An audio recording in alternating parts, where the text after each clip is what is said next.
everyone, welcome back to my channel. So it's me Arpita and I got this parcel today, so I was unboxing it. Over here I got a double-sided tape and a pack of 50 cute posters.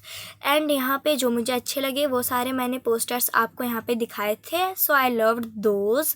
And इसके बाद I thought कि they were too many, so I kept them and I sat down to study Sanskrit because tomorrow is my Sanskrit exam.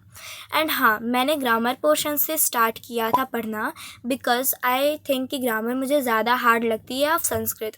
And I hope कि exam अच्छा जाए because I had the belief. Now I will tell you some study hacks. First one is that always look and solve your exam paper of midterm after exam so that you will get to know about your weak topics. अब exam के बाद ये होगा कि जब आपको अपने week topics पता चल जाएंगे तब जब फाइनल एग्ज़ाम्स की बारे में आप रिवीजन कर रहे होगे, लाइक सिलेबस को रिवाइज कर रहे होगे, तब आपको अपने वीक टॉपिक्स पता होंगे और आपको ये भी पता होगा कि किन टॉपिक्स पे आपको ज़्यादा ध्यान देना और किन पर कम.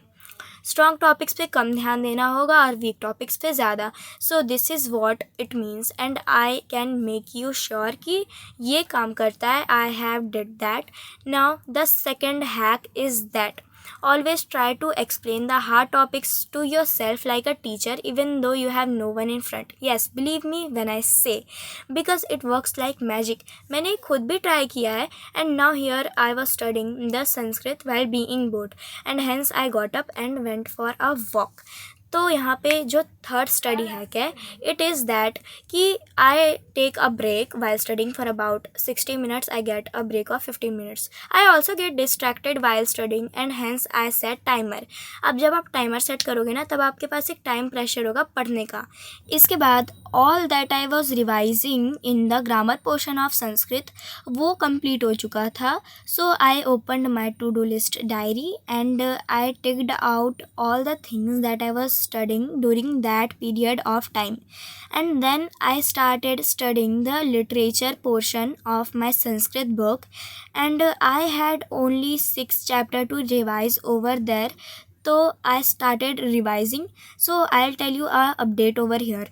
तो कल मेरा संस्कृत का एग्ज़ाम है on 6th of October and मेरा जो नेक्स्ट एग्ज़ाम है after this is SST on 14th of October. तो मैं उस एग्ज़ाम का भी एक मिनी व्लॉग अपलोड करूँगी. एंड इसके बाद I completed revising 3 chapters of that particular book. And हम लोग की जो बुक है संस्कृत की it is the NCERT one of Shemushi. And यहाँ पर जाकर मेरे 4 चैप्टर्स कंप्लीट हो गए थे. इसके बाद आई वॉज स्टिल कन्फ्यूज्ड कि मेरा एग्ज़ाम कैसा जाएगा. So I leaved it on the God. And इसके बाद I completed 6 chapter of literature to revise and सारे चैप्टर कंप्लीट हो गए थे और मुझे समझ भी आ गए थे. But there were 2 chapters left जो मुझे समझ नहीं आया. दैट वॉज कारक एंड अव्यय. So I open my grammar notebook and revised that.